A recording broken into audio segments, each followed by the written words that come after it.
E aí a gente verifica aqui quais são os tópicos para esta noite.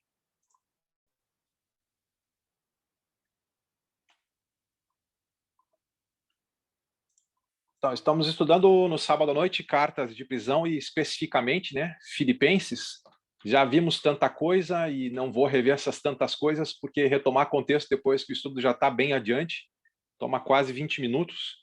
Então, a gente já vai direto para os pensamentos desta noite, que a gente vai compartilhar e, vez por outra, se precisar ligar alguma coisa aqui, a gente liga com o contexto anterior, né? Mas, para esta noite, nós vamos trabalhar a questão do procedimento celestial. Está falando sobre o nosso comportamento cristão mesmo. E aí tem uma exortação geral, que vai estar no capítulo 1, versículo 27. Exerçam sua cidadania de maneira digna do Evangelho de Cristo, é o que vai dizer lá. E aí eu coloquei aqui só como exerçam sua cidadania. E aí a gente vai separar em 3 subpontos, e esses 3 subpontos definem para nós o que é o comportamento celestial aguardado por Deus para nós, para a congregação em Filipos, mas também as congregações aqui representadas. Maneira digna do Evangelho de Cristo vai significar unidade e ousadia na batalha. Que batalha é essa? A gente vai ver no capítulo 1, versículo 27 a 30. E para que a gente consiga ter unidade e ousadia na batalha que estamos envolvidos, como congregações locais, nós precisamos unidade na comunidade, no próprio interior, na congregação local, coração da congregação. Nós precisamos ser unidos. Se nós não formos unidos entre nós, como é que a gente vai ser unido na batalha?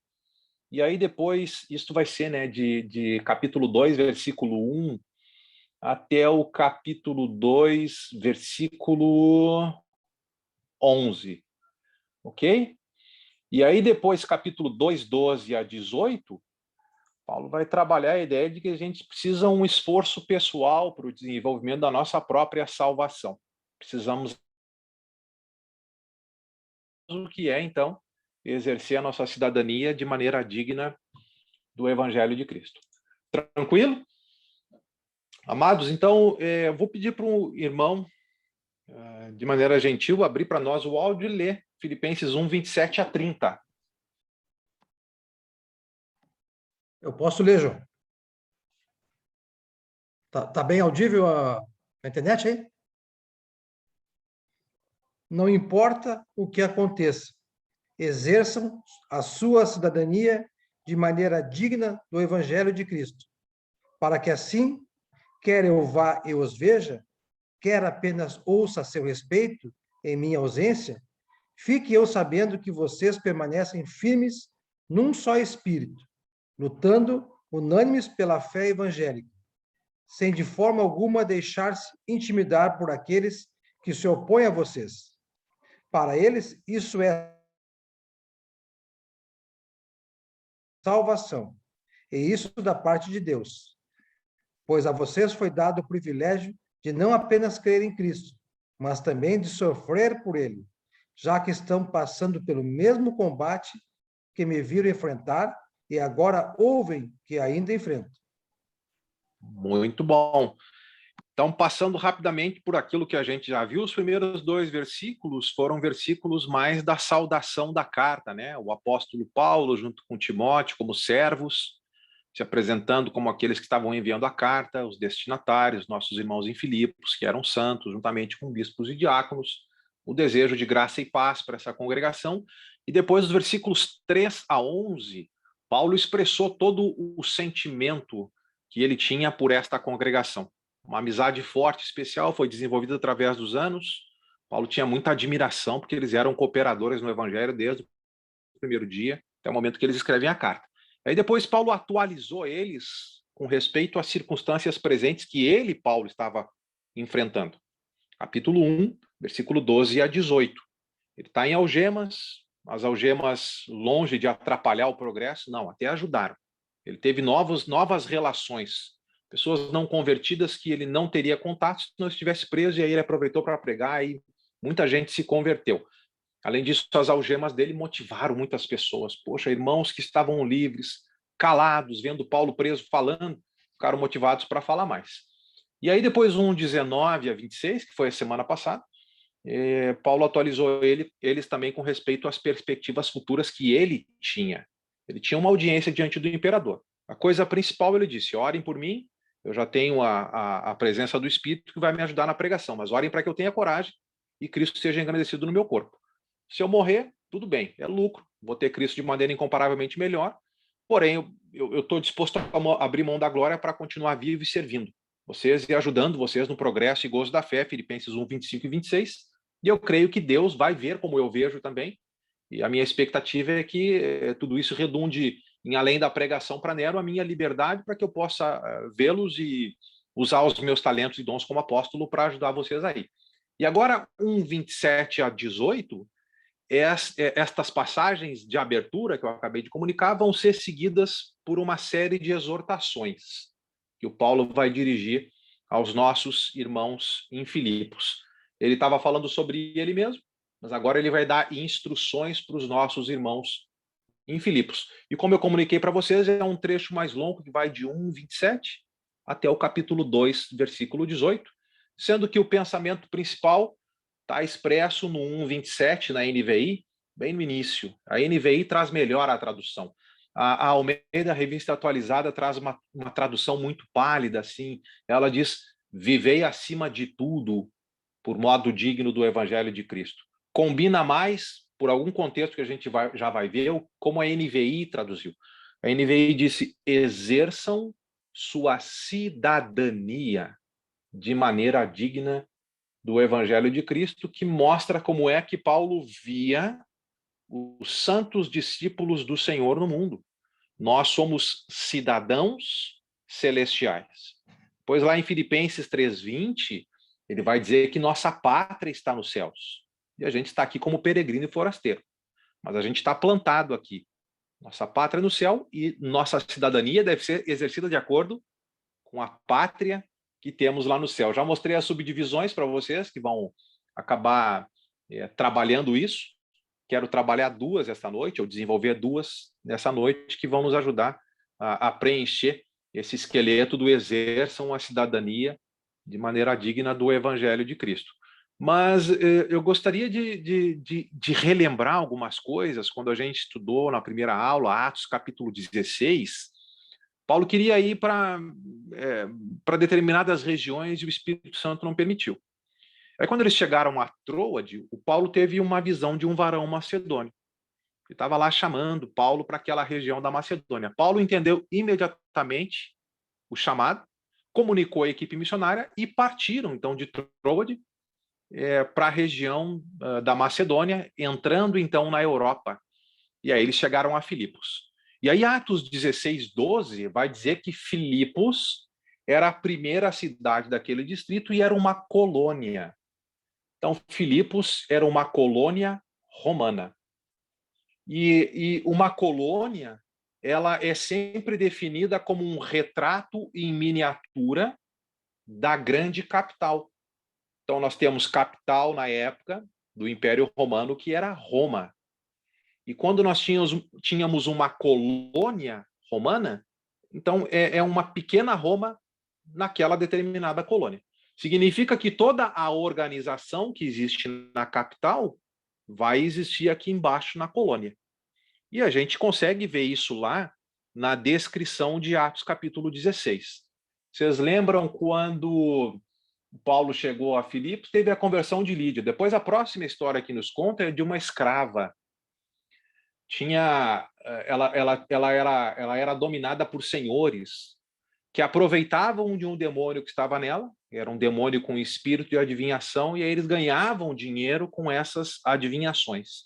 E ela ficou vários dias perseguindo Paulo e a equipe missionária, dizendo: olha, esses homens aí, eles anunciam salvação, né?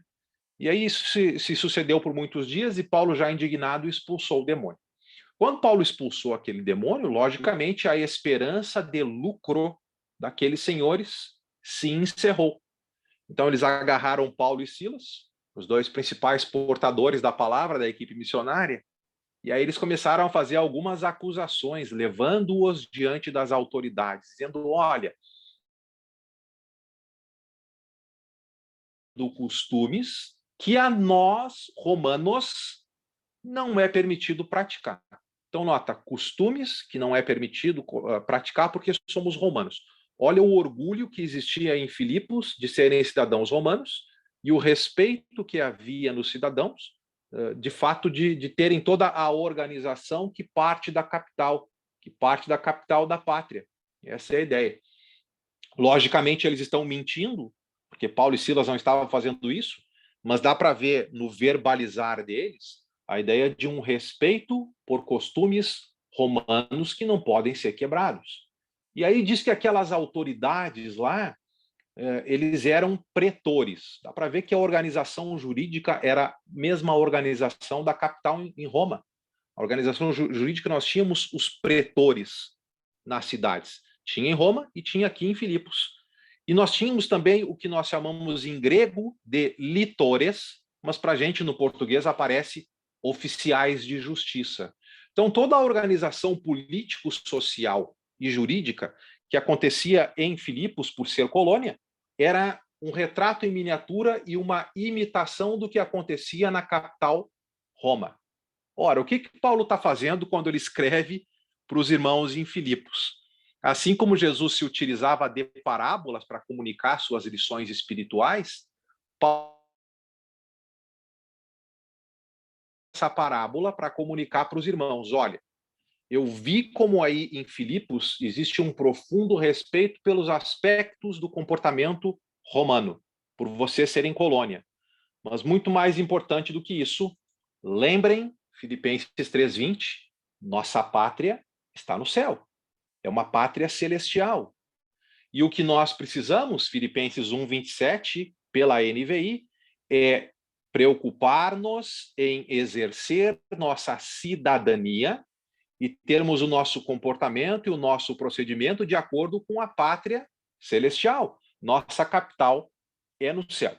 Dá para entender esse primeiro aspecto, gente, para a gente ligar as outras coisas depois? É tranquilo para todos? Legal. Então, essa é a exortação mais geral. Exercer a cidadania de acordo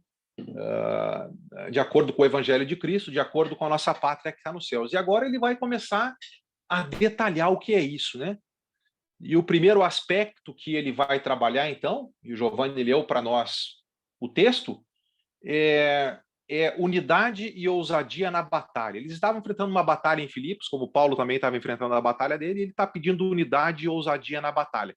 Mas antes de observar esse primeiro aspecto do significado de exercer a cidadania de acordo com o Evangelho de Cristo, nós temos que retomar alguma coisa no contexto importante. De Filipenses 1:12 a 26, Paulo já está nos ensinando a como pensar com a mente de Cristo. Paulo ele conseguia assim dividir o que é importante do que é secundário. Olha, o importante, ele disse lá em 1:12 a 14, não é a minha prisão, gente. Isso não é o importante. O importante é que nas minhas algemas o evangelho progrediu mais. E eu não tô assim com foco no meu sofrimento. Deus tornou o mal em bem. E nisso eu estou me alegrando. E também nem importa tanto se o motivo pelo qual os irmãos estão pregando é um motivo puro ou um motivo escuso. O importante é que o evangelho puro está sendo pregado e é com isso que eu me alegro. Também não é tão importante, eu queria comunicar para vocês, se eu vou morrer ou se eu vou continuar vivo quando eu pregar para o imperador. O mais importante é que Cristo seja glorificado. Agora, eu tenho a expectativa de que Deus veja como eu vejo a importância de eu continuar vivo para continuar servindo e edificando vocês. E é assim que tinha terminado em 1:26. Mas agora ele vê alguma coisa mais importante. Ele está dizendo, olha, exerçam a sua cidadania de maneira digna do Evangelho de Cristo. E não importa, gente, se eu vou conseguir chegar até vocês ou eu vou ficar ausente. De novo, o que ele está dizendo, não importa se eu vou ficar vivo e vou continuar aí vou conseguir aí para edificar vocês. Ou se eu vou estar ausente, morrendo, né? O mais importante é que vocês se concentrem em exercer a cidadania de vocês de acordo com o Evangelho de Cristo. Nunca, nunca esqueçam, é o que o apóstolo está dizendo, sobre a pátria celestial de vocês, e vocês precisam representar bem essa pátria nos costumes em que essa pátria comunica para nós através do Evangelho. Tudo bueno? Desculpa. Mas olha só. Então, exercer a cidadania de acordo com o Evangelho de Cristo significa, então, unidade e ousadia na batalha. Porque o que ele diz assim na segunda parte do 1:27 é que estáis firmes em um só espírito, com uma só alma, lutando juntos pela fé evangélica. E que em nada estáis intimidados pelos adversários, pois o que é para eles prova evidente de perdição é para vós outros de salvação, isso da parte de Deus. E ele diz, olha, foi concedida a graça para vocês aí em Filipos, de não somente crer em Cristo, mas também de padecer por ele. E vocês estão enfrentando nada mais, nada menos aí em Filipos, do que o combate que vocês me viram enfrentar quando eu estive aí, Paulo foi perseguido, e vocês sabem que eu ainda estou enfrentando porque Paulo estava algemado justamente devido ao Evangelho. Então, o primeiro aspecto que Paulo gostaria de trabalhar com eles, do que significa exercer a cidadania de acordo com o Evangelho de Cristo, é serem unidos nessa batalha. Quando somos perseguidos, precisamos nos unir. E essa unidade vai nos conceder ousadia. Porque unidos com o Senhor e uns com os outros, nós temos força para suportar perseguição. Essa é a ideia dele. Então, firmes em um só espírito, lutando juntos pela fé do Evangelho, e 28, e que em nada estáis intimidados. Então, nota que a unidade vai nos dar coragem. Vocês lembram quando aconteceu? A gente volta lá para o princípio da igreja. Começou em Atos 2, Atos 3 teve a questão da cura daquele apóstolos pregarem o Evangelho também. E aí, no capítulo 4, eles foram presos pelo Sinédrio. E presos porque estavam comunicando no templo o nome de Jesus e a ressurreição, que os saduceus nem criam na ressurreição. Deixaram eles no cárcere, até a manhã seguinte, eles lá. E na manhã seguinte, trouxeram eles diante do mesmo Sinédrio que havia condenado Jesus, 71 juízes ferozes. E aí a pergunta que eles fazem é: quem é que deu autoridade para fazer o que vocês estão fazendo aí de pregar no templo? E aí o Pedro aproveitou da oportunidade e pregou o nome de Jesus, dizendo que somente no nome de Jesus nós podemos ser salvos. Eles viram a coragem de Pedro e João, reconheceram que eles estiveram com Jesus, porque, puxa vida, esses homens aí têm a mesma característica daquele Jesus que a gente condenou. Foi quase uma confissão da ressurreição de Jesus, né? O fato de dizerem que aqueles homens estiveram com Cristo. E aí, então, eles fecharam as portas, tiraram os apóstolos, e aí o que a gente vai fazer com esses homens? Quer dizer, um sinal notório realmente foi feito, não tem como negar. O que a gente faz? Aí, entre eles decidiram o seguinte: olha, para que não haja maior divulgação entre o povo, vamos proibir esses homens aí de pregar no nome de Jesus. E proibiram. E aí trouxeram, então, João e Pedro para dentro da sala e disseram: olha, nunca mais pregue no nome de Jesus, ameaçando eles. E aí Pedro disse: olha, mais importa a nós agradar a Deus do que aos homens, e a gente não vai poder parar de proclamar aquilo que a gente viu sobre a ressurreição de Jesus, etc. E aí eles ameaçaram mais ainda os apóstolos, não tendo como punir eles por causa do povo, e vendo o homem ali, realmente que tinha 40 anos, curado da sua paralisia, liberaram eles. Agora, para quem conhece o contexto de Atos, quando eles saíram do Sinédrio, ante essa perseguição feroz, qual foi a primeira coisa que eles fizeram? Pode abrir o áudio se puder me responder, fique à vontade aí. A resposta está em Atos 4, 23 a 31, para quem quiser lembrar.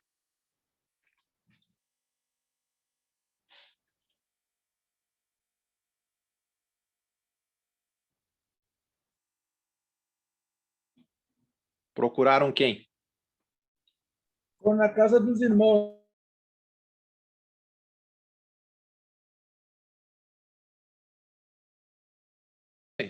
Oraram Isso. Isso mesmo. Então, tá vendo? Quando somos perseguidos, unidade na batalha. Eles procuraram os irmãos e compartilharam a perseguição. E aí, unânimes, juntos, ergueram a voz a Deus e encheram a mente da grandeza de Deus. Tu, soberano Senhor. Deus é o soberano que governa sobre tudo. Nada escapa ao controle dele. Ele é o Deus também da revelação. Olha, tu disseste por boca do teu servo Davi que tudo isso aqui que está acontecendo iria acontecer mesmo. E também o Senhor é o Deus da história, porque tudo que aconteceu, o Senhor já havia predeterminado que iria acontecer. 4:28. E aí, então, depois de encher a mente com a grandeza de Deus, aí a oração. 4:29. Olha, considera as ameaças deles aí, a gente não vai fazer nada quanto a isso. A única coisa que a gente quer é ousadia para continuar pregando. E aí o Espírito fez tremer o lugar onde eles estavam, ou Deus fez tremer, se encheram do Espírito e continuaram propagando o Evangelho, apesar da perseguição. Então, a unidade que levou à ousadia, cheios de coragem para continuar fazendo aquilo que o Senhor esperava da igreja em Jerusalém, e é o que Paulo está comunicando para os irmãos em Filipos. Olha, eu sei que vocês aí estão enfrentando combate por causa da propagação do Evangelho. Como que pode superar isso? Como não desanimar? Como não parar de proclamar? Sejam unidos, firmes num só espírito, e aí vai ter ousadia para continuar batalhando pela fé do Evangelho e para continuar, então, proclamando. Tem alguma coisa aqui que é um motivador. Ele diz no capítulo 1, versículo 28, isso aí que está acontecendo é para os perseguidores uma prova evidente de que eles serão destruídos. E para vocês, uma prova evidente de que vocês serão salvos. Para uma outra igreja da Macedônia, assim, deixa eu falar sobre época em que as cartas do Novo Testamento foram escritas na minha visão, tá? Para mim, a primeira carta do Novo Testamento a ser escrita foi a carta de Tiago, lá por 43 a 45, para aqueles irmãos que foram dispersos. E aí Tiago escreveu para eles. Depois nós tivemos a carta aos irmãos da Galácia. E aí depois a gente teve 1º e 2º Tessalonicenses, entre 51 e 52. Então, eu vou citar agora para vocês, então, a 4ª carta do Novo Testamento, 2º Tessalonicenses, lá 51 e 52. Eles também enfrentaram perseguição, como os irmãos aqui em Filipos estavam enfrentando, entre 60 e 62. E o que Paulo disse na 2ª carta é o seguinte: olha, eu estou assim muito alegre e agradecendo pelo amor, a fé e a constância de vocês, mesmo diante das perseguições. E sabe que isso vai estar gerando a justiça de Deus, ele disse. Porque Deus, na volta de Cristo, ele vai dar alívio para vocês e salvação que estão sendo perseguidos por causa do Evangelho. Mas para os perseguidores, o Senhor vai vir com fogo e o Senhor vai punir aqueles que não conhecem o Evangelho, que não conhecem a Deus, e o Senhor iria então condenar esses perseguidores. Isso está em 2 Tessalonicenses, capítulo 1, versículos 4 a 10. Então, glória para nós no dia da glória de Cristo, condenação para os perseguidores. E é basicamente o que o Paulo está dizendo em 1:28 aqui, de uma maneira muito mais sucinta, né? Mas isso daí vai redundar para eles, Paulo está dizendo, em perdição. Para vocês, vai redundar em salvação. E aí ele diz no 1:29, olha, até alegrem-se, porque foi concedido para vocês aí em Filipos não somente a graça da fé, porque é graça o Evangelho ter chegado em nós e despertado fé para que a gente se converta e seja salvo. Mas Paulo vai um passo além. Não só a graça da fé, mas a graça de poder padecer pelo nome de Jesus. E aí lembra que Jesus tinha dito em Mateus 5, 10 a 12, nas bem-aventuranças, bem-aventurados sois vós quando insultarem, disserem todo mal contra vocês, grande é o galardão de vocês no céu, porque assim perseguiram também os profetas que viveram antes de vocês. E se a gente pegar de novo a equipe apostólica, agora não só Pedro e João, lembra que em Atos 4 eles teimaram e continuaram pregando, apesar do Sinédrio ter dito não preguem. E aí em Atos 5, eles foram presos novamente, E aí, então, o Sinédrio queria já matar eles. Aí, então, o Gamaliel conseguiu, com um discurso, acalmar o Sinédrio, e eles, entre aspas, só foram açoitados, os 12, né? Lembra que, segundo a lei do Velho Testamento, seguido pelo Sinédrio, uma condenação de açoites era 40 açoites menos 1, segundo a lei. Passar de 40 iria ultrapassar, então, no legalismo deles, olha, dá 39 para não ter chance de contar errado e passar para 41. Então, 39 açoites nas costas de 12 apóstolos flagelados, muito sangue nas costas, mas Atos 5:41, eles então levantam alegres por terem sido considerados dignos de sofrer afronta por causa do nome de Jesus, e em 5:42, apesar dos açoites, eles continuavam proclamando o nome de Jesus.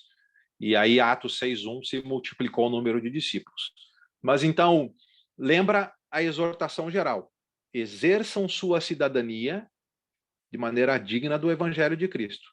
A primeira subdivisão, a gente está colocando carne nesse esqueleto. O que significa? Unidade e ousadia na batalha, defendendo o Evangelho e continuar proclamando o Evangelho apesar das perseguições. E para não desanimar, união, porque é a união que vai trazer a ousadia. Lembra que Jesus sempre enviava os apóstolos de 2 em 2. Eles não eram enviados sozinhos assim, porque Sermão da Missão em Mateus 10, Lucas 9 e depois Lucas 10, quando Jesus achou mais 70 ou 72 discípulos fiéis e que ele enviou, sempre na comunicação de Jesus, olha, vai ter aceitação, mas também vai ter perseguição. Quando tiver perseguição, sacode o pó da sandália e sai. Mas por que ia ter perseguição? Jesus enviava de 2 em 2, porque tem um princípio em Eclesiastes 4:9-12, que na união a gente consegue muita coisa. Porque ai do homem que estiver só, né? Sozinho não tem quem o levante. Nós, como igreja em perseguição, nos unirmos e encorajarmos uns aos outros, a gente vai continuar fiéis ao Evangelho, nós mesmos, mas também proclamando, apesar da tentativa de Satanás em tentar silenciar-nos. Certo? Primeiro ponto foi esse, então fiquem à vontade para os seus comentários.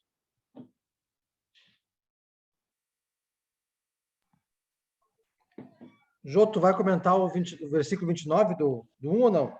Ou já comentou? Eu já comentei, mas pode aprofundar, Tá. Giovanni. Pode Não, aprofundar. então não, é só para eu coloquei junto aqui no meu um apontamento em relação ao sofrimento lá, Romanos 8:18. Considero que os nossos sofrimentos atuais não podem ser comparados com a glória que em nós será revelada. Então, qualquer sofrimento do cristão, em Filipenses, em Romano, e hoje, nos dias de hoje, século 21, nas nossas vidas, nada, nenhum sofrimento, nenhum, jamais pode ser comparado com a glória que teremos.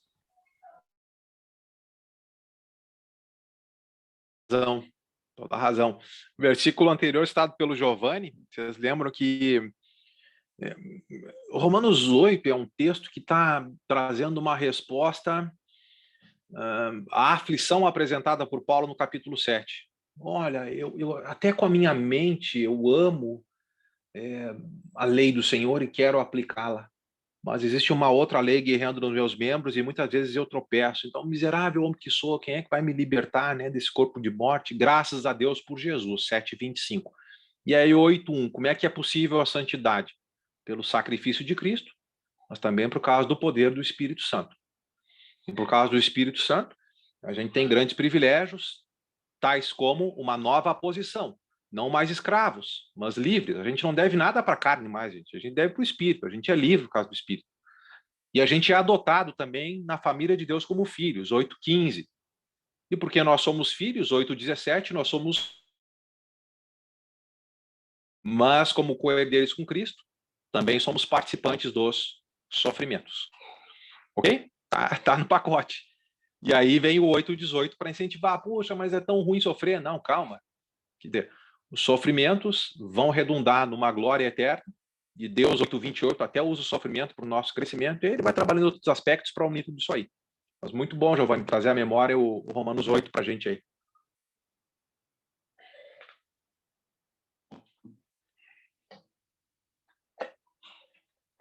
Quero dar as boas-vindas aos que foram entrando depois, né, gente? Eu esqueci de fazer isso. O Peterson apareceu. Meus amados, então, ele está aí de novo, na verdade, ele estava aí na quarta-feira com a gente também. Grande Peterson. Então, o primeiro ponto de Paulo: permaneçam juntos, apresentem uma frente unida, batalhem, não se intimidem pela oposição. Se a gente fizer isso, a gente está mostrando um comportamento de cidadãos da nossa pátria celestial, porque o rei da pátria celestial, que é Jesus, aqui na terra, também diante de oposição não cedeu. E ligados a Jesus e uns aos outros, a gente não cede. Agora, para que a gente consiga ter unidade contra os perseguidores, é bem importante que a gente aprenda a ter unidade entre nós, né? Vamos fechar a casinha, a questão do vestiário, né? Se o vestiário de um time de futebol está unido, a possibilidade de vencer o adversário lá dentro do campo de jogo é mais alta.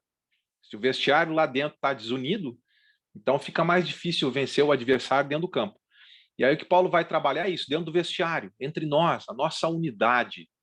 Mas antes de fazer o apelo por unidade, que vai estar especificamente mais nos versículos 2, 13 e 4, versículo 2, o apelo, o 13 e o 4, mais postura que leva a ter unidade. O versículo 1, ele vai ajuntar tanta força de motivação quanto possível para fazer com que os irmãos em Filipos inclinem os ouvidos para atender o pedido que ele vai fazer por unidade. Vamos imaginar do lado negativo. Imagina que a gente visse um irmão em Cristo nosso a ponto de cometer uma ação grosseira. E a gente olhasse a situação e dissesse, olha, se existe qualquer decência... Então é um apelo. E a gente está juntando tanta força de motivação quanto possível. Se existe decência humana, não faça. Só que Paulo está fazendo isso do lado positivo. Ele está dizendo no capítulo 2, versículo 1, olha, se existe, pois, alguma exortação em Cristo, alguma consolação de amor, alguma comunhão do Espírito, se há entranhados afetos e misericórdia, aí o pedido. Versículo 2, então completem a minha alegria sendo unidos. O versículo 1, ele está falando coisas que devem existir já dentro de uma congregação. Dentro de uma congregação entre nós, deve haver encorajamento uns para os outros, para a gente continuar firme. Nós partilhamos das bênçãos no Espírito, a comunhão do Espírito. Quantas palavras poderosas de consolação, quando irmãos estão sofrendo, nós não damos e recebemos uns para com os outros. E os entranhados afetos e misericórdia, essa palavra foi citada em primeira vez, palpita por vocês como se fosse o próprio coração de Cristo dentro de mim. E aí ele está dizendo que deve ter esse amor profundo dentro das congregações uns pelos outros. E Paulo está dizendo, olha, se já tem tudo isso aí, então completa a minha alegria agregando mais alguma coisa. Essa é a ideia, versículo 2. Completem a minha alegria de modo que penseis a mesma coisa. Ok? E aí ele acrescenta outras frases que dão força ao pedido principal por unidade. É quase que sinônimos. Quer dizer, tenhais o mesmo pensamento, o mesmo amor, sejam unidos de alma e o mesmo sentimento. Todos sinônimos em diferentes aspectos que comunicam a mesma ideia. Paulo está pedindo que eles tenham unidade dentro da comunidade dos discípulos. Ele já está trabalhando aqui, né, gente, princípios para resolver alguma coisa que vai aparecer para a gente lá em Filipenses 4:2. Alguém lembra para a gente o que tem em Filipenses 4:2, lembram?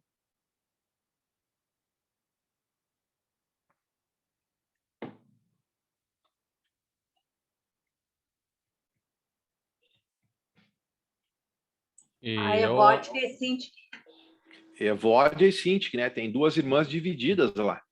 É o único problema que a gente consegue enxergar nessa congregação manifesto na carta, por exemplo. Paulo elogia eles demais. Mas tem essa questão aí para ser resolvida, e Paulo vai trabalhar, então, aspectos doutrinários agora, que vai ajudar depois no apelo dele lá, para que as irmãs pensem e retomem a unidade perdida. Foi? Então, agora Paulo, nos versículos 13 e 4, ele vai mostrar que tipo de sentimento, de pensamento, de caráter que deve haver cada um de nós que contribui para a unidade. E quais são as coisas a serem evitadas, porque se essas coisas não forem evitadas, ao invés de concórdia, elas geram discórdia. Então, versículos 13 e 4, ele diz assim: nada façais por partidarismo ou vanglória, mas o lado positivo, por humildade, considerando cada um os outros superiores a si mesmo. E não tenha cada um em vista o que é propriamente seu, senão também cada qual deve pensar no outro também. Então, essa unidade ou igualdade de pensamento que Paulo clamou no versículo 2 está sendo trabalhado aí. E ele começa dizendo, olha, nada façam conforme o partidarismo. Isso mesmo, Giovanni. Jesus orou pela unidade da igreja lá em João 17. Excelente lembrança. Mas a ideia da palavra partidarismo é ambição egoísta. Se a gente está vivendo em comunidade, a gente não deve ambicionar as coisas egoisticamente falando, né? Porque isso gera discórdia, não concórdia.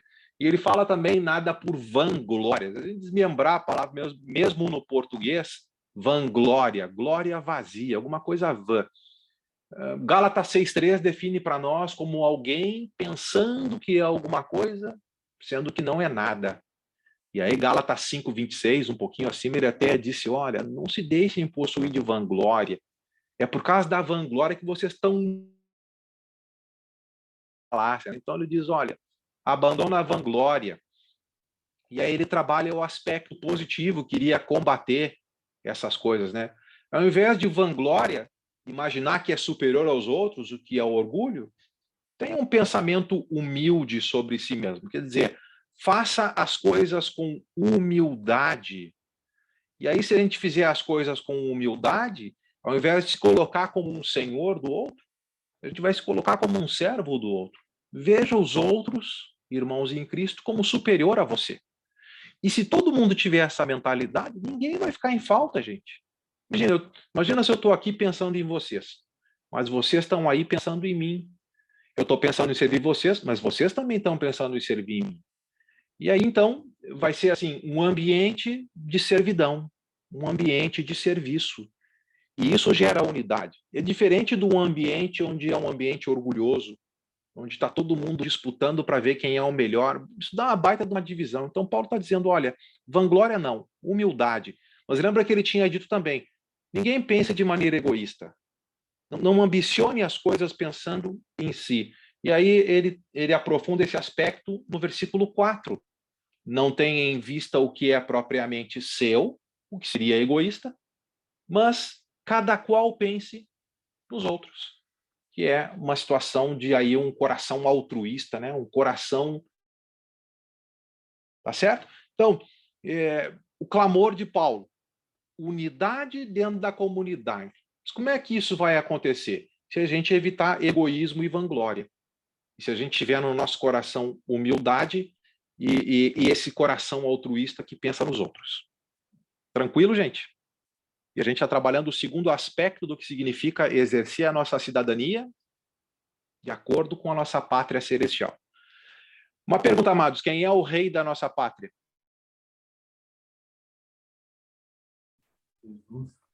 Jesus.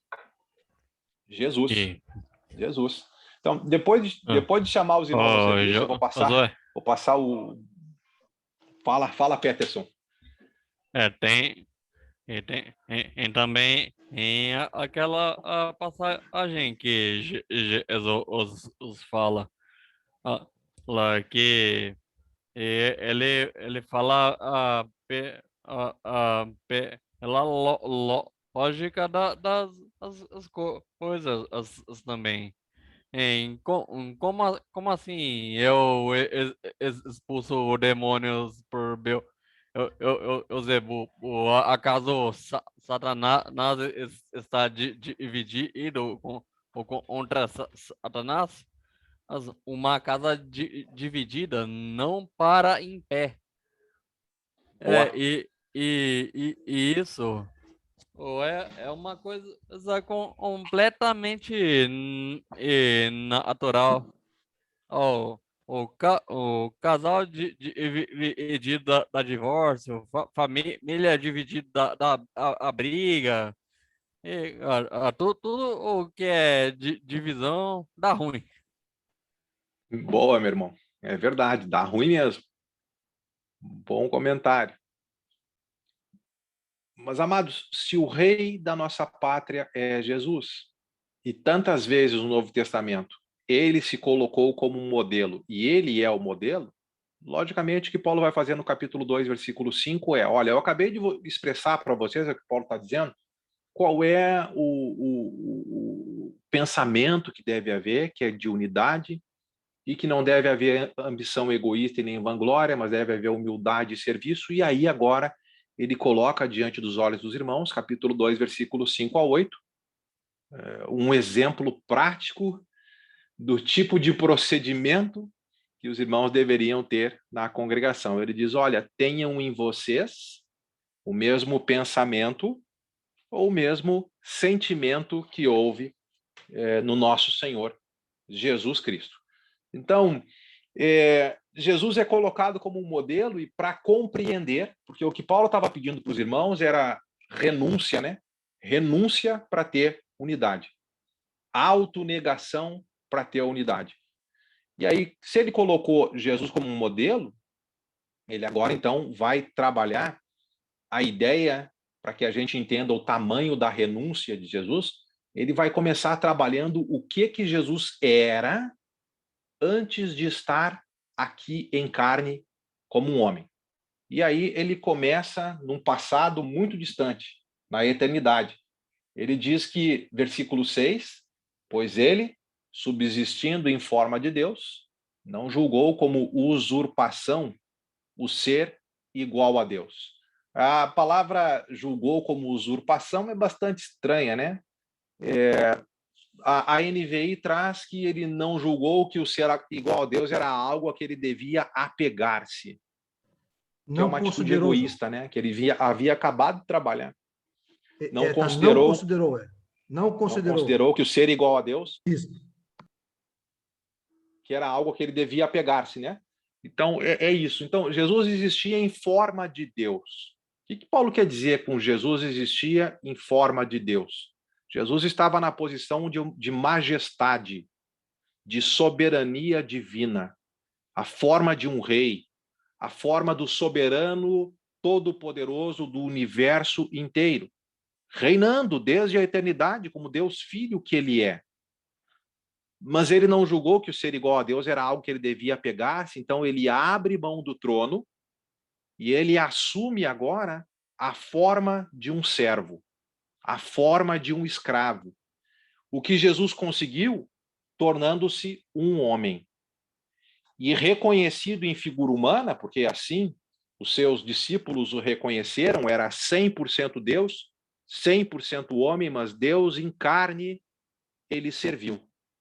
E serviu até qual ponto? Até a morte, se esvaziando da glória à morte. E a gente poderia imaginar assim que isso seria o máximo da extensão da servidão de Jesus. Alguém que sai da glória, da eternidade, para morrer. Mas Paulo acrescenta mais uma coisinha. E morte de cruz.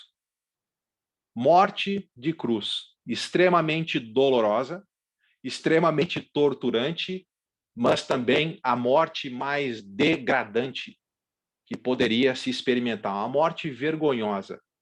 Cidadãos romanos não paravam numa cruz. Era a morte para um cidadão não romano. Era a morte para um escravo. O meio de execução de um criminoso de baixa classe. E assim morreu Jesus, como culpado de um crime capital que ele não cometeu. Detalhe, né? Tendo um ladrão pregado de cada lado. E a gente sabe que o que Jesus estava fazendo lá era assumindo os nossos pecados. E assim se humilhou Jesus pelos outros, fazendo-se um servo, servindo os outros como alguém que serve um superior, olhando não para os interesses dele, mas para o interesse dos outros, que no caso sou eu e que no caso é você. Então, a medida da extensão do sacrifício de Jesus pelos outros é a distância entre a igualdade com Deus e a execução pública numa cruz. E o que Paulo está dizendo para a comunidade dos santos em Filipos, tenham em vocês aí o mesmo pensamento de Cristo Jesus. Dá para pegar a ideia, amados?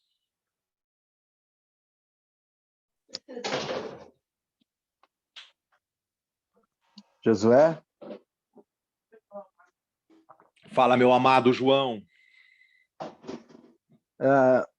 Eu observei aqui numa passagem, aqui no 1 Tessalonicenses, né, que levou lá por uma referência lá, 1 Tessalonicenses 4. Por esta causa nos gloriamos em vocês entre as igrejas de Deus, pela perseverança e fé demonstrada por vocês em todas as perseguições e tribulações que estão suportando. Elas dão prova do justo juízo de Deus e mostram o seu desejo de que vocês sejam considerados dignos do seu reino, pelo qual vocês também estão sofrendo. Aí tem um comentário aqui. A oposição persistente à igreja e ao evangelho é sinal seguro da destruição futura, pois implica rejeição do único modo de salvação. Da mesma forma, quando os cristãos são perseguidos por sua fé, isso é sinal de autenticidade da sua salvação. Como tu falaste hoje, né? Saíram da prisão, daquele sofrimento, foram se reunir, se abraçando e chorando. E hoje nós vimos, ainda continuando vendo irmãos desistindo da fé, voltando para voltando ou entrando numa denominação, sendo que aqui diz, né, o único modo de salvação é uma igreja pela fé, que é uma igreja bíblica, né? E aqui fala na igreja de Deus, né? Como eu falei aqui nesse versículo 28, Tessalonicenses. Então, é preciso a gente estudar e tá, né, enraizado nesses entendimentos, para que a gente, por qualquer motivo de fraqueza, às vezes intriga dentro de uma congregação, alguma coisa, uma fraqueza, uma tribulação forte demais, aquele irmão não está preparado, mas isso é muito importante a gente se preparar cada vez mais para que as informações que a gente tira da mente de Cristo, que o Espírito Santo nos ajuda, para que a gente resista e saiba que fora da igreja de Deus não tem salvação. Nós estamos aí ouvindo coisas, né, de pessoas que nunca leram a Bíblia, sendo criticado, né, e muito mais esse mundo evangelho, né, que acho que nós é que estamos errados, né, e nós temos que continuar com a certeza absoluta de quem somos e para onde vamos, para que essa luta desses irmãos lá no passado nos afirme cada vez mais e ficamos cada vez mais convictos de que nada pode nos fazer tremer, né, de alguma informação ou qualquer provações, né, que tudo está dentro da nossa capacidade de suportar, desde que a gente esteja de bem com Deus, alicerçado e permanente nele, estudando cada vez mais, para que a gente, através desse entendimento, a gente, né, não saia, né, não fuja, mas permaneça. Muito bom, João. Muito bom. Fala, Giovanni. Jô, tu acabou de ler para nós aqui, então, que Paulo escreveu aos Filipenses. Ele pede que a igreja, então, serve para nós que temos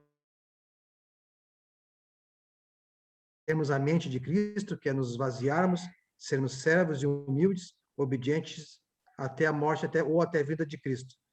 Então, isso que tu acabaste de ler, que Paulo escreveu aos Filipenses. Eu queria compreender um pouco mais, até pela oração de Cristo, onde ele pede para Deus que eles sejam levados à plena unidade, no caso para nós, para que o mundo saiba que tu me enviaste e os amaste como igualmente me amaste. Ou seja, a igreja sendo unida, tendo uma mente de Cristo, com isso nós faremos com que o mundo saiba que Deus enviou Cristo. Se pudesse explicar um pouco mais nesse sentido, se tem algo. E me amaste como igualmente o amaste. Se tem alguma correlação? A importância da unidade que eu vejo nessa resposta de Jesus. Por que temos que ser unidos? Temos que ser unidos. Como? Nos esvaziando, tendo a mente de Cristo. Mas o porquê dessa importância da união? Jesus explicou para que o mundo saiba que tu me enviaste e os amaste como igualmente me amaste. Então, o mundo vai ver na igreja de Cristo, no corpo de Cristo, se for essa unida, tendo a mente de Cristo, todos servos, vão realmente reconhecer Jesus Cristo, saber que Deus e Cristo existem? Seria isso? Sim, sim. E o contexto é ligeiramente diferente, apesar de trabalhar a questão da unidade. Aqui em Filipos é uma unidade que brota do caráter.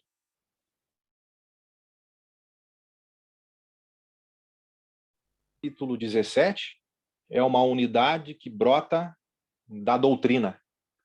Porque o que ele diz em João 17, 17, 20, né? Nós tem o versículo: não rogo somente por estes, mas também por aqueles que vierem a crer em mim por intermédio da sua palavra. E aí uma única palavra, e aí está ligado mais ao que o João estava falando, né? Uma única palavra vai gerar esta unidade doutrinária. E essa unidade doutrinária vai gerar também uma pregação do Evangelho de Cristo para o mundo, vendo-nos aperfeiçoados na unidade.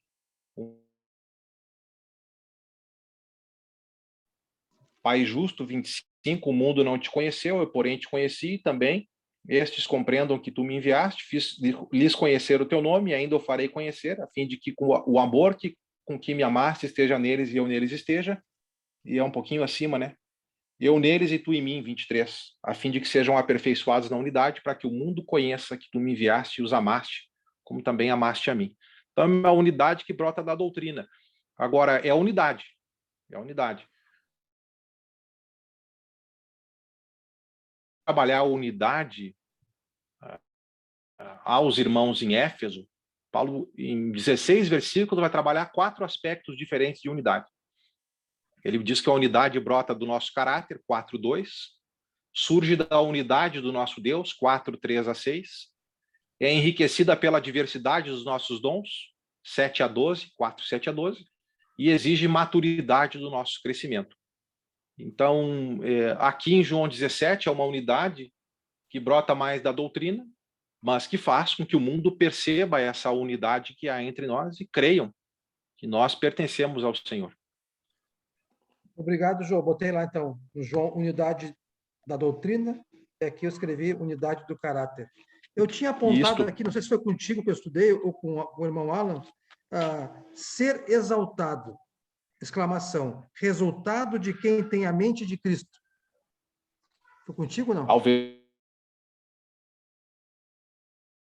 Isso é uma frase verdadeira. Jesus, e a gente vai ver agora em Filipenses 2:9-11, ele se tornou a ilustração viva daquele próprio provérbio que ele manifestava e que nós conhecemos bem. Quem se exalta é humilhado, mas quem se humilha é exaltado. E aí, porque Jesus, que tinha direito à posição dele, não é? Mas mesmo tendo direito, ele abriu mão da glória, porque nos amava, desceu aqui, assumiu forma de servo, foi até a cruz por nós. E porque Jesus não se apegou à posição dele, que é de direito, Filipenses 2:9, Deus devolveu a posição a Jesus em graça. 2:9-11, pelo que Deus o exaltou sobremaneira e lhe deu o nome que está acima de todo nome, para que ao nome de Jesus se dobre todo o joelho nos céus, na terra, debaixo da terra, e toda língua confesse que Jesus Cristo é o Senhor. O que Paulo está mostrando para os irmãos? Olha, o caminho da autonegação, o caminho da cruz, é o caminho da coroa. Primeiro vamos servir, depois Deus vai nos coroar. Assim foi com Jesus, assim é conosco também, dentro das nossas comunidades cristãs. Então, como é que Jesus atingiu a própria coisa a que ele não se apegou? Deus devolveu a ele a posição, porque ele serviu de maneira obediente até a morte. E o que Deus deu para Jesus? O nome que está acima de todo nome. Logicamente, nome não está se referindo a J-E-S-U-S, Jesus, né? Então, vamos lembrar que os nomes eram significativos no hebraísmo, no costume hebraico, né? Por exemplo, em Gênesis 17, Abrão significa pai exaltado, mas porque Deus estava fazendo uma promessa para Abraão, que ele seria pai de muitas nações, mudou o nome dele para Abraão. Significa justamente isso, pai de muitas nações. Se a gente pensar sobre o próprio nome de Jesus, né? Lembra lá, em Mateus capítulo 1, comunicando para José, olha, coloca o nome de Jesus, quer dizer Jeová salva, Deus salva. Então, os nomes tinham significado no costume hebraico. E quando aqui está dizendo que Jesus adquiriu o nome que está acima de todo nome, significa que com a exaltação de Jesus, o nome dele ficou cheio de novo conteúdo. O nome de Jesus vai muito além nas nossas memórias do que um bebê recém-nascido em Belém. Isso fez parte da história. Vai muito além de um homem crucificado numa cruz, o que é importantíssimo para o perdão dos nossos pecados. Mas Jesus não ficou na cruz, foi parte do serviço dele. Quando nós lembramos agora sobre Jesus, a gente está pensando sobre alguém que é o soberano dos reis da terra, como diz Apocalipse capítulo 1, versículo 5. Ou como diz Apocalipse 19, 16, o rei dos reis e o senhor dos senhores, senhor até mesmo dos anjos, 1 Pedro capítulo 3, versículo 22. Então, o propósito divino nessa exaltação de Jesus, depois do serviço dele, está comunicado para a gente nos versículos 10 e 11, para que ao nome de Jesus se dobre todo o joelho. Quando a ideia da flexão de joelho aqui é a ideia do reconhecimento de que ele é o Senhor.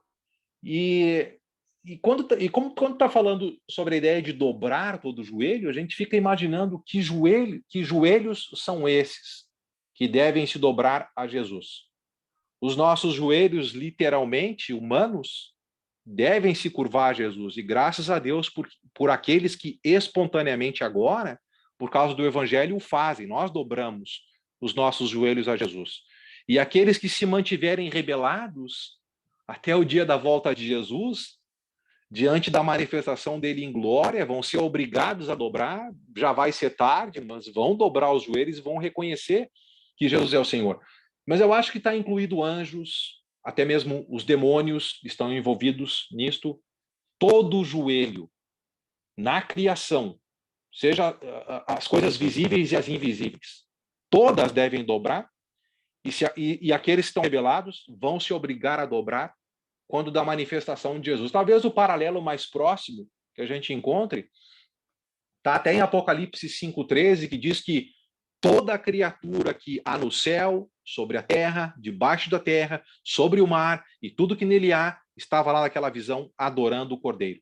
Porque Jesus é digno da adoração. Ele é o cabeça do universo e, de maneira especial, ele é o cabeça da igreja. E Deus pretendia que esse reconhecimento da majestade de Jesus não fosse reconhecido só na questão da dobradura de joelho, mas toda a língua confessando que Jesus Cristo é o Senhor. E desde que Jesus foi o Messias de Deus, que efetivou o propósito divino de salvação da humanidade, esse reconhecimento da grandeza de Jesus é para a glória do nosso Deus Pai. Mas a ideia nesse texto todo, primeiro a cruz, depois a coroa, assim foi para Jesus, assim também deve ser para nós. E o que Paulo está dizendo em Filipenses 2,5, tenham em vocês o mesmo pensamento de Cristo Jesus. Primeiro sirvam na comunidade e depois aguardem a glória. Tranquilo, amados? Jô, eu coloquei uma pergunta, então é correto dizer, na vinda de Cristo serão exaltados aqueles que se portarem no corpo de Cristo, ou seja, na igreja, com a mente de Cristo. Como? Com a mente, citado aqui em Filipenses de 5 a 8, correto? Então, nós, cristãos, seremos Correto. exaltados.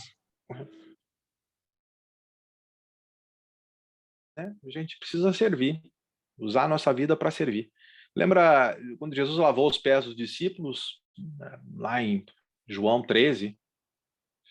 eu não vou lembrar exatamente agora, mas versículos 12 a 15, a ideia pelo menos vai estar contida. Jesus levantou, depois de lavar os pés, colocou a roupa dele e disse, olha, vocês entendem o que eu fiz? Vocês me chamam de Senhor e Mestre, e é verdade, eu sou. Se eu sou o Senhor e Mestre, lavei os pés de vocês, imitem-me, e agora lavem os pés uns dos outros. Eu vos dei o exemplo, para que, como eu fiz, vocês façam também agora uns para os outros. E naquele contexto, o lavar os pés estava representando perdão. Perdão para apóstolos miseráveis que iam fugir dele e abandonar ele no momento de maior tensão da vida de Cristo, momentos antes da crucificação.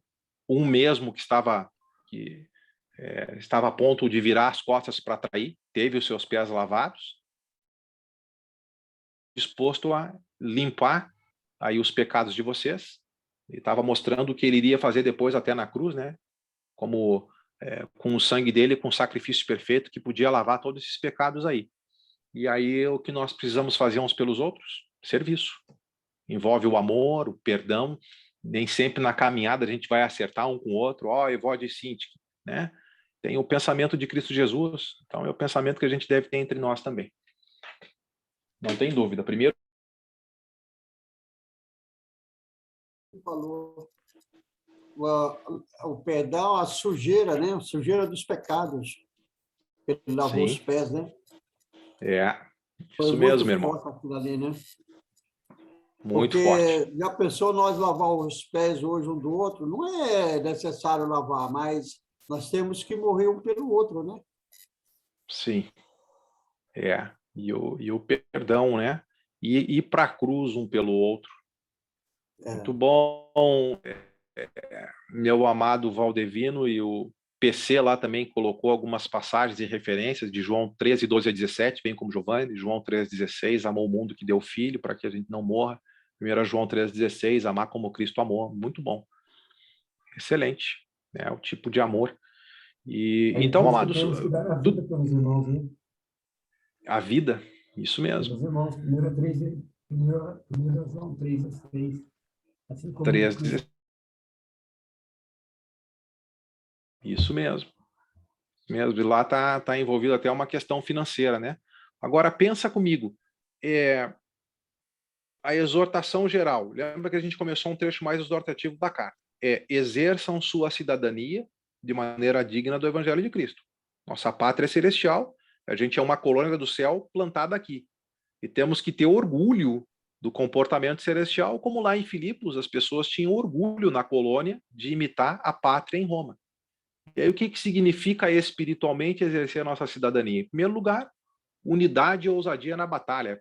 Por proclamarmos o Evangelho e termos um comportamento digno, isso gera perseguição. Então vamos nos unir para que a gente não se intimide e continue avançando as fileiras do mundo e proclamando o Evangelho. E a segunda coisa, para a gente ganhar o jogo lá fora do mundo, tem que ter unidade no vestiário. Dentro do vestiário, unidade entre nós. E como é que a gente vai ter unidade entre nós? Com a mente de Cristo, que não foi egoísta, que não foi partidarista, mas que foi um servo humilde, abandonando a glória para ir para a cruz. E se a gente fizer assim, a gente vai ter unidade entre nós e depois ainda a motivação. Vamos ter a glória eterna como Jesus voltou à glória. Tranquilo, amados? Para fechar esse pacote, o que restou para a gente nessa exortação para a semana que vem? Né? O desenvolvimento pessoal da nossa própria salvação, que ele vai trabalhar de 2:12 a 18. E aí, com esse terceiro ponto, a gente vai fechar de exercer a nossa cidadania de acordo com o Evangelho de Cristo. Fique à vontade para os seus comentários finais. Depois a gente vai para a oração. Eu, João. Final eu, também. João. Opa, desculpa, Oi, Almir, não vi tua mão aí. Contigo, Tá, meu amado, tirei a desculpa. mão. A versão fácil de ler diz assim, ó, procurem viver de maneira digna das boas novas de Cristo, né? Então, aqui quando eu li, primeiramente aqui, eu pensei logo na nossa vida diária, né? Uhum. Cada dia, um dia por cada vez, vivendo, né, para Cristo.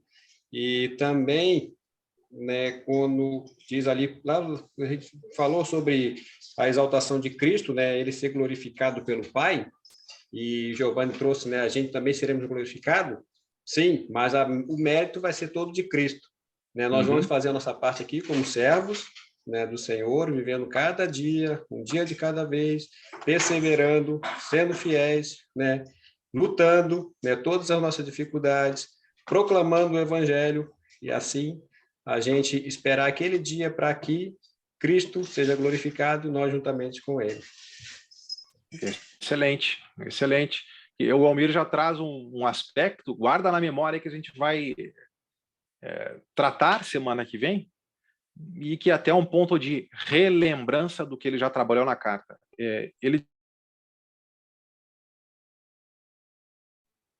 E é ele que vai terminar. Então, o mérito é todo divino. Nossa parte, Filipenses 1:5, cooperar. Os filipenses só cooperavam com a obra de Deus. E aí, de novo, 2:12 e 13, semana que vem ele vai fazer a mesma coisa. Desenvolvam a salvação aí. Mas não esqueçam 2:13. É Deus quem efetua em vocês o querer e o realizar. Então, essas duas coisas linkadas, a operação de Deus e a nossa parte, cooperar. E aí Deus vai conceder a coroa da vida para aqueles que cooperarem com aquilo que ele já quer realizar. Muito bom. Excelente. Viu, Josué? Roberto, Fala, Joãozinho. Ali no 27, exercer a cidadania de maneira digna, né? Tem um comentário aqui. Ó. Sinal. A oposição persistente à igreja e ao evangelho é sinal seguro da destruição futura. Eu acho que eu li isso que parei. Eu acho que estou errado aqui, velho. Da salvação. Peraí, deixa eu ler de novo.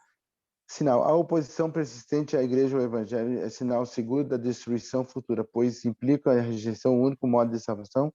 Da mesma forma, quando os cristãos são perseguidos por sua fé. Isso é sinal de autenticidade da sua salvação. Eu acho que eu já tinha lido aqui, né? Eu estava pensando que para a gente ser digno dessa salvação tem que ser persistente, né? Persistente e evoluir cada vez mais, né? Sim. Amém, João. Amém.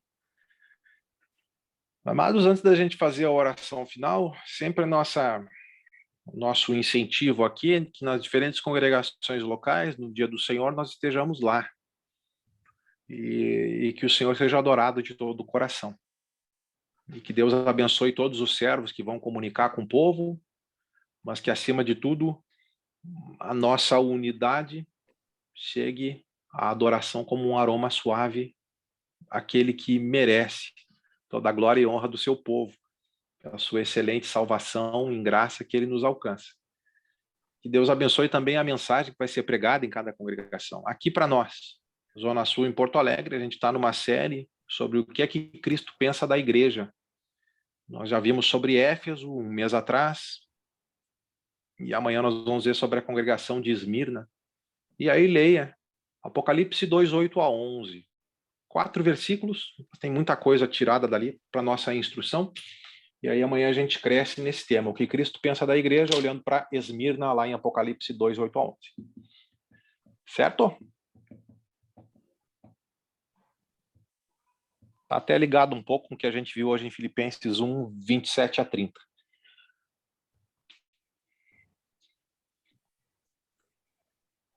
Depois eu vou ligar e vou dar uma puxada de orelha no meu pai, viu, gente? Vim lá da casa dele há pouco tempo e o homem não entrou aqui. Salvo se a internet dele caiu. Já viu essa? Filho puxando a orelha do pai. Pô, mas em Cristo, com humildade, a gente vai nessa linha, né? Vai ajudando um ao outro. Mas quem gostaria de fazer a oração final aí? Quem gostaria de fazer a oração final para a gente aí? Fique à vontade. Posso fazer oração, José? Se quiser, eu posso fazer oração. Obrigado, Dudu. Contigo, amado. Certo.